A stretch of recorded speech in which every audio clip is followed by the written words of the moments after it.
Conversaremos um pouquinho agora sobre o Referencial Curricular Nacional para a Educação Infantil. Lembrando que esse Referencial Curricular Nacional são as diretrizes básicas que nos mostram o que ser trabalhado, o que ser tratado na educação infantil. Fase primordial do desenvolvimento do aluno, do desenvolvimento humano, pois é justamente o início da vida escolar da criança. Aprofundaremos um pouquinho agora o tema Cuidar e Educar, ações indissociáveis. Quando eu penso nessas duas palavras, cuidar e educar, eu tenho que imaginar que elas são ações indissociáveis. São duas questões que devem estar extremamente vinculadas num processo de educação dentro da educação infantil. Até porque ao mesmo tempo que eu cuido, eu educo. E que eu educo, eu cuido também. Essa transição, inclusive, do início da criança para a escola é um processo muitas vezes que para as famílias é complicado. Será que eu vou colocar numa escola que vai educar o meu filho, mas que também vai dar os cuidados que ele precisa de acordo com a idade que ele tem? Então eu convido vocês agora a assistir um vídeo que vai mostrar um pouquinho sobre essa transição e sobre essa questão do rompimento do vínculo da mãe quando ela entrega alguém justamente para o filho ser cuidado e ser educado por uma outra pessoa.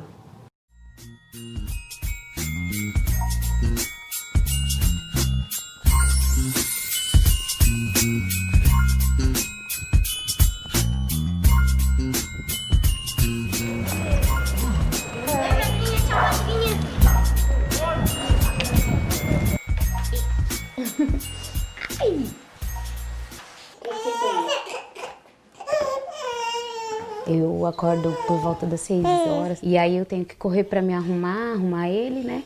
E trazer para a pessoa que cuida dele, né? E aí depois eu já vou correndo pro serviço.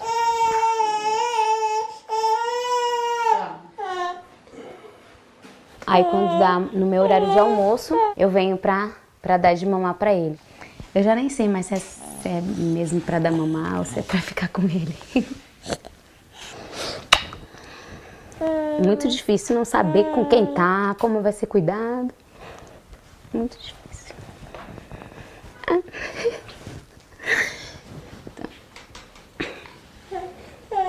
Tchau. Tchau pra mamãe.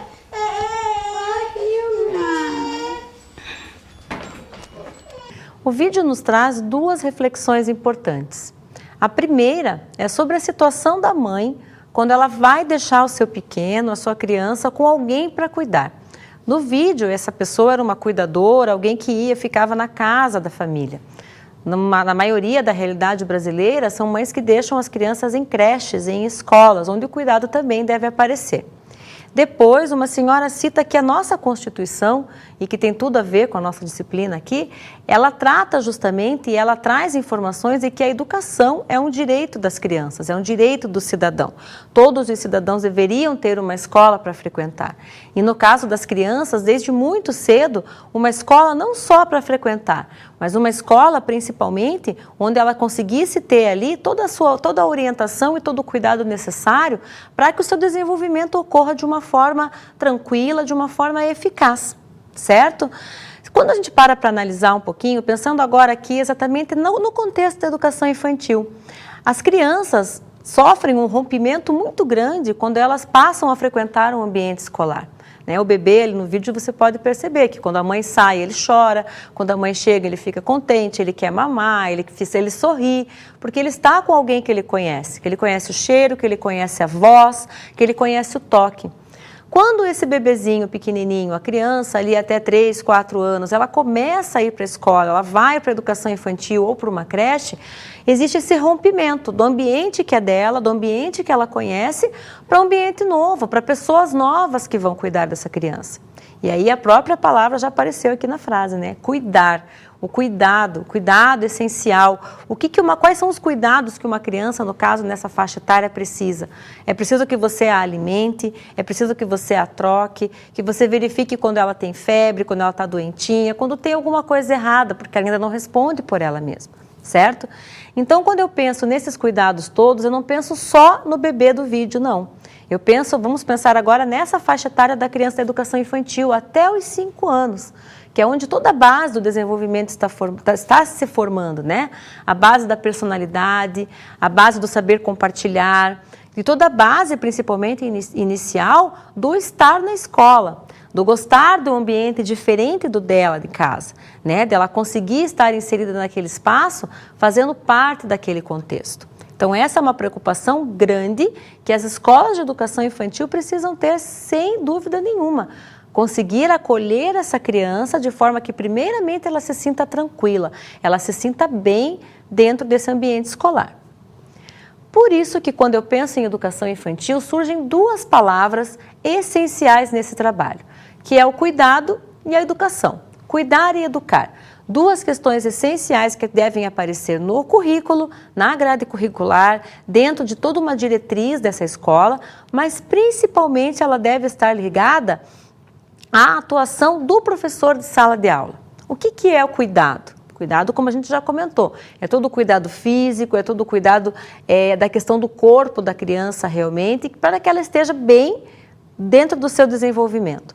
Dentro disso, o educar vem com todo o suprimento de informações que o professor passa para a criança nessa idade, que vai fazer com que ele se desenvolva melhor cognitivamente, na parte motora, né, trabalha uma psicomotricidade bem ampla, onde ele consiga desenvolver movimentos e questões específicas para que ele consiga iniciar essa caminhada dentro do ambiente escolar, ok? Só que não basta o professor de educação infantil ter, de um lado, todo um cuidado com a criança e do outro ele não cuidar. Ele precisa relacionar esses dois conceitos. O cuidado e a educação na educação infantil são duas práticas que têm que estar interligadas. O professor tem que trabalhar na prática o cuidado, por exemplo, a higiene. Ele vai fazer higiene na criança, ele vai escovar o dentinho da criança depois da alimentação, mas ele precisa ensiná-la a fazer aquilo. Ele precisa mostrar o porquê da importância, fazer uma atividade sobre aquilo depois. Então, por isso que nós falamos que o cuidado, o cuidar e o educar, ele está muito próximo e deve ser vivido na prática do professor. A cada ato de cuidado, um conhecimento que é inserido. E não só no sentido de você fazer pelo aluno. O aluno precisa aprender a fazer aquilo por ele também, né? Nós percebemos nos nossos referenciais curriculares que eles trazem informações justamente sobre esse cuidar e esse educar na educação infantil.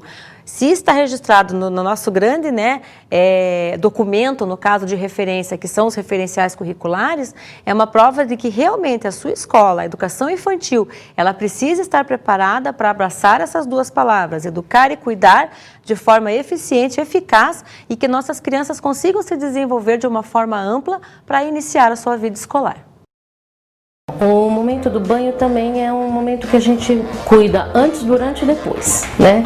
Tem vários procedimentos que são necessários para garantir um bom momento. E não só de banho, mas um momento de aprendizagens. A gente tem que lembrar que tudo que a gente está fazendo para as crianças, com as crianças, está passando pelo viés de educá-las, né? Então, quando eu estou pensando no banho delas, eu não estou pensando só no aspecto do banho físico, mas também em todas as aprendizagens que estão impostas aí. Uma coisa que as meninas fazem é vir antes, então uma fica com um grupo lá fora, outra vem para o banheiro para fazer toda a preparação prévia. Isso garante a segurança da criança. Então, não tem criança na bancada sozinha, não tem criança pelo chão, né, esperando, não tem um tempo de espera grande. Então, cada criança tem sua cestinha. As famílias é que trazem os elementos, né, os produtos, o sabonetinho, o shampoo, escovinha de dente, pentinho. Então fica tudo aqui, cada criança tem o seu. Elas dão banho com as próprias mãos, como vocês veem no vídeo. Então não usa luva, por quê? Porque é importante o contato do ser humano, né? Importante que se coloque a mão no bebê. É por aí que ele sabe quem é ele, o contorno dele, a identidade dele. Também tem o toque do carinho que a gente propicia quando a gente pega no bebê. E isso diz coisas para ele. Diz o quanto que ele é gostado, o quanto que ele é cuidado pelas pessoas que estão aqui. Então é importante esse contato do ser humano com o ser humano mesmo, né? Pensando um pouquinho mais no referencial curricular para a educação infantil, outro item que é muito importante que nós trataremos agora é com relação à formação pessoal e social do aluno na educação infantil. Quando a gente pensa em educação infantil, crianças tão pequenas, crianças que estão entrando agora, qual é a minha preocupação para que essa formação social e essa formação pessoal ocorra? Primeiro, que ela se desenvolva bem como indivíduo e depois que ela consiga principalmente trazer essa formação pessoal para o social, que ela consiga interagir com outras crianças de uma forma adequada, que ela consiga se posicionar no mundo de uma boa forma, né? Para iniciar um pouquinho a nossa reflexão hoje, convido vocês a assistir o vídeo Lugar de Criança, para que a gente possa discutir depois as questões pertinentes a esse tema. Diz que a escola quem faz é a gente, né? Aí, ó. Tchau. Tchau. Tchau. Vamos pra biblioteca? Ah, que legal! Essa biblioteca também é nossa, da UNAS. Eu acho que é um grande ganho que essas mães tiveram a partir do momento que elas saem para o mercado de emprego, vai trabalhar e sabe que o filho dela está dentro de uma creche, está sendo cuidado, tem uma alimentação, né, adequada, né?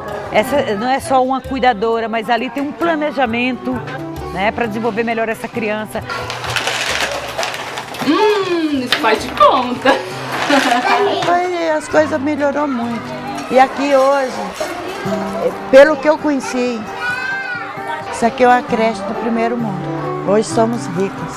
Que a gente que é militante dessa área, né? A gente não quer só ver essas creches aqui bem, mas a gente quer que todas as crianças tenham uma chance de frequentar um lugar assim e de ter um bom desenvolvimento. Que a gente senta, vai refletir e a gente pergunta para ele, esse menino que você está atendendo hoje, pequenininho, ele está com 1 aninho de idade, o que você pensou para esse menino daqui a 20 anos?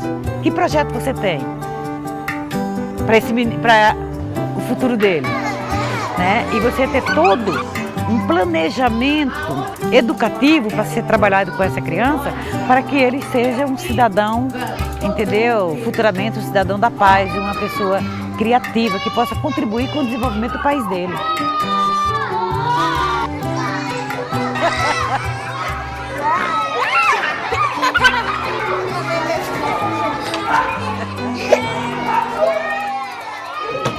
Refletindo um pouco sobre o vídeo, ele nos mostra justamente ali situações onde a criança está se desenvolvendo tanto pessoalmente, com atitudes, mas também socialmente, num grande grupo. Só que bem no início o vídeo trata de um assunto muito importante e que inclusive é uma preocupação dentro da nossa lei, né, dentro da nossa Constituição, que é a formação do professor. Se eu for tratar de questões relacionadas à formação social, à formação pessoal de um indivíduo, eu preciso inicialmente ter professores preparados para isso, formados inicialmente de preferência num curso de pedagogia, que é o curso que traz justamente toda a amplitude do conhecimento do desenvolvimento humano, das condições de aprendizagem do ser humano, de como o ser humano aprende, principalmente de como se ensina. Né? A partir do momento que eu tenho esse profissional formado para que ele possa ter essa atuação efetiva dentro da escola, eu posso então ter preocupações bem específicas dentro da educação infantil e dentro das exigências dos nossos referenciais curriculares. Hoje nós estamos conversando aqui um pouquinho sobre 2 preocupações muito grandes, que é a formação pessoal e a formação social. No vídeo, você pode perceber ali a interação constante entre as crianças, né? A professora alimentando a criança, interagindo com uma brincadeira. As crianças, geralmente naquela faixa etária do vídeo, de 1 aninho, 2, elas falam todas ao mesmo tempo, só que elas não têm uma interação muito grande entre elas ainda. Elas falam sozinhas, porque elas têm uma questão de formação ainda muito voltadas para o egocentrismo, é para elas. Elas conversam com o brinquedo, elas conversam com o que elas estão imaginando ali para o momento, mas a interação entre elas ali raramente ocorre ainda. E quando ocorre é para dividir um brinquedo, é para pegar uma coisa do outro, porque ali o foco ainda é a parte pessoal. Se eu sei que eu trabalho com uma criança de 1, 2, 3 aninhos, onde o foco principal é a formação pessoal, eu preciso justamente ter certos cuidados para que essa formação ocorra de uma forma tranquila, que ela tenha direito de agir com o que ela quer agir, pegar o brinquedo que ela quer brincar e ir se desenvolvendo de uma forma bem gradual, ok? Só que quando nós pensamos nas exigências dos referenciais curriculares, ele não cuida somente dessa formação pessoal, né, da criança. Por quê? Porque até os 2, 3 aninhos, ela vai com essa característica que eu falei para vocês. Elas têm uma característica muito mais egocêntrica do brincar. Quando elas entram no 4, nos 5 aninhos, que é até onde vai a educação infantil, essa formação social, ela passa a ser, a formação pessoal, ela passa a ser ampliada para a social. Por quê? Porque ela vai começar a interagir através da fala, principalmente. Dizer o que ela quer e o que ela não quer, se ela quer dividir aquele brinquedo ou se ela não quer, ela vai chorar se ela for contrariada e ela já vai ter um entendimento do que pode e o que não pode se o professor explicar. Então, a educação infantil, na verdade, tem esse foco forte na formação social e na formação pessoal, porque é onde acontece o início dessa formação de uma forma muito forte. Ela sai de um lado muito egocêntrico, de um lado muito forte da brincadeira, para ela poder daí começar a interagir, a aprender a dividir. Né? Um exemplo muito típico nas salas de educação infantil, por exemplo, é o dia do brinquedo. O dia do brinquedo, levar o brinquedo para a escola. Por que existe o dia do brinquedo na educação infantil? Justamente para que a criança aprenda a socializar, ela aprenda a emprestar. Ela leva um brinquedo que ela gosta tanto de casa, que é do seu eu, né? Que ela usa ali somente no seu quarto, com a sua família, ela vai levar aquele brinquedo para a escola.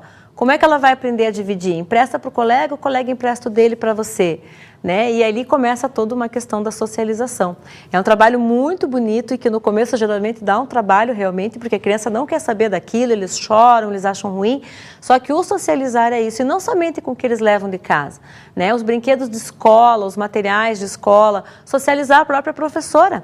Né? Em sala de aula, a criança quer a professora, quer o adulto responsável ali só para ele. Só que a professora geralmente tem a turminha ali com mais crianças também. Então, como que ele vai saber a hora de falar, a hora de interagir e a hora de brincar? Essa preocupação que consta, então, no nosso referencial curricular, ela não é por acaso. E é por isso também, principalmente, que uma pessoa formada, uma pessoa que entende justamente essa questão, ela precisa trabalhar com isso de uma forma bem efetiva, ok? Vamos visualizar um pouquinho na prática, então, como que essas ações elas ocorrem na sala de aula. Eu dei para vocês agora o exemplo ali do dia do brinquedo. Né? O dia do brinquedo ele é típico na escola justamente por isso, para a criança aprender a socializar, a dividir o brinquedo. A hora da roda, por exemplo. O que acontece na hora da rodinha? Né? Você olha no planejamento do professor ali, hora da rodinha. O que é uma hora da rodinha na educação infantil? Geralmente, quando as crianças chegam na sala de aula, elas precisam sentar em círculo e contar, por exemplo, na segunda-feira, o que foi que elas fizeram no final de semana. Né? Ou após um recreio, o que foi que vocês brincaram no recreio? E ali, além de um bate-papo, da criança estar trabalhando a oralidade, aprendendo a se posicionar, a contar com sequência lógica o que ela quer contar para vocês, né, para o professor, ela precisa principalmente respeitar o outro. Então, esse é um momento para a criança de 4, 5 anos que todos não falam ao mesmo tempo. Um vai falar de cada vez. Você vai respeitar a vez do outro falar. Você vai ouvir o que o outro tem a dizer. E depois que eles conseguem ter esse ritual em sala de aula, passado um tempo eles começam a fazer perguntas sobre o que o outro fez. Então, essa socialização faz com que a criança ela cresça de uma forma muito mais respeitosa com relação ao próximo.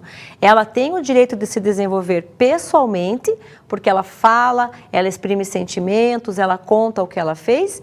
E no social, ela ouve os outros, ela dá o direito do outro falar, sempre com aquele cuidado do ouvido, interagir e tudo mais. Ok? Reconhecer o que é necessário na educação infantil para que essa formação ampla do aluno, a formação social e a formação pessoal ocorra, é uma obrigação da escola. É preciso que isso esteja ali escrito, que isso conste no seu referencial, no seu currículo, para que os professores apliquem isso de forma efetiva e de forma prática em sala de aula, dentro do seu planejamento. E não é às vezes, é cotidiano. O trabalho com crianças de educação infantil é diário, é todos os dias, em cada situação, é uma nova oportunidade de aprendizagem. Dentro dos conhecimentos, então, dos referenciais de educação infantil, existe uma parte específica chamada conhecimento de mundo, onde o conhecimento de mundo passa a ser justamente um conhecimento, um conteúdo específico do como a criança se insere dentro desse mundo agora. ok? A criança que antes estava somente frequentando a sua casa, a sua família, o seu ambiente ali onde ela já conhece, onde ela já se sente segura, como que ela vai se inserir nesse espaço agora de uma forma contextualizada, de uma forma que ela se sinta parte desse novo meio, desse novo mundo que ela se insere nesse momento, ok? Para iniciar nossa reflexão, convido você a assistir o trecho de um vídeo. Hoje, nós ainda carregamos a herança, a grande herança, de que o corpo, as atividades práticas, jogos, brincadeiras ainda são vistos como uma coisa de segunda qualidade, uma coisa não tão séria. E aí nós deixamos a razão supervalorizada em detrimento da emoção, do afeto, do corpo.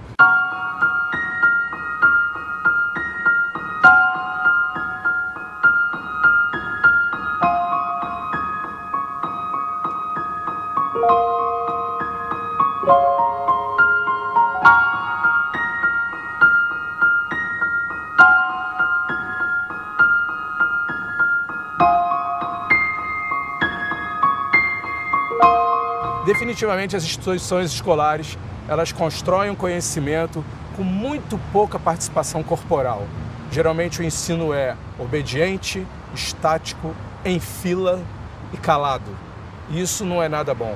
Obviamente a educação ela precisa ser lúdica, ela precisa ter movimento, ela precisa ser criativa, ela precisa estar com um aspecto de conhecimento muito mais atuante do que a gente está parado pensando e construindo conhecimento. O conhecimento deve ser construído por completo, não apenas com a cabeça, e sim com o corpo inteiro. A nossa comunicação ela é totalmente corporal. Nós somos totalmente corpo e nós só vamos começar a comunicação verbal tempos depois do nosso nascimento. E, no entanto, a gente se comunica de uma forma fantástica, sem uma única palavra, porque nós nos comunicamos pelos gestos, nós nos comunicamos pelos olhares, nós nos comunicamos por todas as emoções que transbordam pelo nosso corpo. Não é um corpo mecânico. O corpo é a expressão da sua personalidade, o corpo é a expressão da sua cultura, o corpo é a expressão do seu momento histórico, o corpo é a expressão da política em que você vive no teu país, na tua nação, na tua cidade. Então nós precisamos entender que esse corpo é tudo e que é um erro a separação entre mente e corpo. Essa separação ela existiu porque ela foi necessária para estudos, mas ela na prática, no cotidiano, ela não acontece. É impossível a separação de mente e corpo, mas nós insistimos nisso. Então, quando a escola começa o seu trabalho de construção do conhecimento, a escola trabalha nesse conceito de corpo e mente. É mais ou menos como se o corpo só servisse para transportar a cabeça para a escola e transportar essa cabeça de volta para casa e fazer com que essa cabeça pense. Obviamente, se a gente adoece por inteiro. Se a gente tem saúde por inteiro. Se a gente está feliz por inteiro. Se a gente entristece, a gente está triste por inteiro. É impossível essa separação. O vídeo nos traz uma reflexão muito pertinente e eu diria não só para o caso da educação infantil, né, por causa de todas as outras séries e todos os outros níveis de ensino, que é esse grande problema que a escola hoje enfrenta dentro de uma estrutura curricular, dentro de um planejamento, que é a tentativa de separar a mente do corpo, a razão da emoção. Coisas principalmente que quando você trata com o ser humano e com o ser humano pequeno ainda, criança ou adolescente, é mais difícil ainda, né? Você conseguir separar essas duas questões. E esse conhecimento de corpo, esse conhecimento das emoções, das razões, ele aparece de uma forma muito acentuada na educação infantil, né? Porque a criança, ela aprende a expressar suas emoções justamente através do corpo, através do choro, ele bate nas pessoas, em outras crianças para conseguir o que ele quer, ele vai utilizar o corpo para aquilo também, né? Ele vai gritar, ele vai mostrar de alguma forma corporal uma necessidade que ele tem de que algum adulto, que alguém o ajude naquele momento. Então, quando você parte de uma reflexão que o vídeo nos trouxe, é uma reflexão importantíssima na hora de uma estruturação de uma grade curricular, de um discernimento, de se traçar a diretriz justamente de como vai se trabalhar com crianças de educação infantil, ok? A partir dessa reflexão, vamos pensar um pouquinho mais agora, a partir dos referenciais curriculares, o que é esse conhecimento e conhecimento do corpo e do mundo que a criança precisa ter na educação infantil. Inicialmente, esse conhecimento do corpo tem tudo a ver com o que o vídeo nos trouxe. É conhecer realmente a si mesmo. Por que a gente trabalha muito a psicomotricidade dentro da educação infantil? A criança precisa pular, ela precisa correr, ela precisa rolar no chão, ela precisa experimentar obstáculos diferentes para que ela perceba do que o corpo dela é capaz. Se eu voltar um pouquinho lá na criança recém-nascida, na criança, por exemplo, que tem ainda poucos meses de vida, que ela fica deitadinha na cama, brincando com o próprio pezinho. Ali é um momento do desenvolvimento onde a criança não tem a consciência ainda de que aquele pezinho é dela. Ela vê aquele pé na frente dela, ela quer pegar, ela quer brincar, mas ela só vai desenvolver a consciência de que é dela depois que os meses forem se passando. Para você perceber como é complexo o desenvolvimento da criança com relação ao conhecimento do seu corpo. Por isso, na educação infantil, geralmente nas salas, é adequado que tenha um espelho, é adequado que a professora coloque os alunos no chão para fazer o contorno, para que eles se desenhem. Por que o desenho de si próprio, o desenho do pai, o desenho da mãe, dos familiares é sempre muito importante na educação infantil? Para que ele perceba do que esse corpo é formado e aí, relacionando com o conhecimento de mundo, o espaço que esse corpo ocupa no mundo. Em que espaço ele pode ocupar no mundo. Né? A criança de educação infantil precisa de uma orientação bem específica, principalmente, do como organizar a sua mesa, do como organizar o seu material, que ela tem um espaço limitado ali em alguns momentos que ela pode usar, no espaço que ela está livre, que ela pode correr, que ela pode brincar, como que ela vai se reconhecer inserida de uma forma que ela tenha cuidado com si própria e com o próximo dentro desse mundo, ok? Pensando um pouquinho nessa visualização prática de como que isso ocorre na escola, né? A atuação do professor nesse momento ela é muito importante porque dentro do seu planejamento, da sua didática, da sua metodologia de ensino, ela deve visualizar dentro da educação infantil essa visualização do corpo, essa formação do corpo relacionado com a inserção de mundo. O aluno precisa, como eu já dei o exemplo aqui para vocês, um aluno deita no chão, o outro vai lá e faz o contorno do corpo. Depois eles trocam, desenha, contorna o corpo do amigo. Agora eu vou olhar para outra criança e vou desenhar essa criança nesse papel. Os olhos, a boca, coisas que a gente conversando aqui parece um pouco óbvio, mas se você pensar, por exemplo, na evolução da grafia, do desenho da criança, qual que é a principal evolução que mostra que a criança já está entrando num ritmo melhor de desenho, de reconhecimento? Quando ela consegue fechar uma bolinha no papel. Quando a criança entra na educação infantil, ela entra na creche, ela simplesmente faz rabiscos, que para ela tem um sentido. Mas quando ela começa a fazer bolinhas, ela começa a perceber as formas. E dali ela já parte para entender, se olhar no espelho e conseguir visualizar que ela tem 2 olhos, que ela tem um nariz, e ela vai se formando assim, como se reconhecendo, inserida dentro dessa escola e dentro desse mundo. Essas questões são tão importantes que muitas vezes você visualiza crianças lá no 4º, no 5º ano, que não tem noção nenhuma de desenho, que é totalmente desorganizada com os seus materiais, que não consegue dar conta da simples organização da mochila. E isso tem tudo a ver com esse trabalho inicial na educação infantil. Esse se reconhecer como corpo inicialmente e depois se reconhecer como inserida dentro de um meio. Inserida dentro de uma sala de aula. Eu tenho uma mochila que eu preciso organizar e que esse material vai para a mesa. Quando esse material vai para a mesa, ou como é que eu organizo esse corpo inserido no meio, inserido com outras pessoas, certo? Compreender a importância de cada uma dessas fases de aquisição do conhecimento é muito importante na educação infantil. A gente tratou aqui hoje, conversou um pouquinho sobre esses conhecimentos iniciais, mas eles continuam nas séries seguintes também. Cada um dentro da sua faixa etária, cada trabalho direcionado dentro do que a criança realiza, do que ela consegue realizar na sua série, é um desafio que os professores têm constantemente. Conhecer as crianças dentro da fase que ele trabalha, para daí poder suprir essas necessidades de conhecimento que cada fase traz.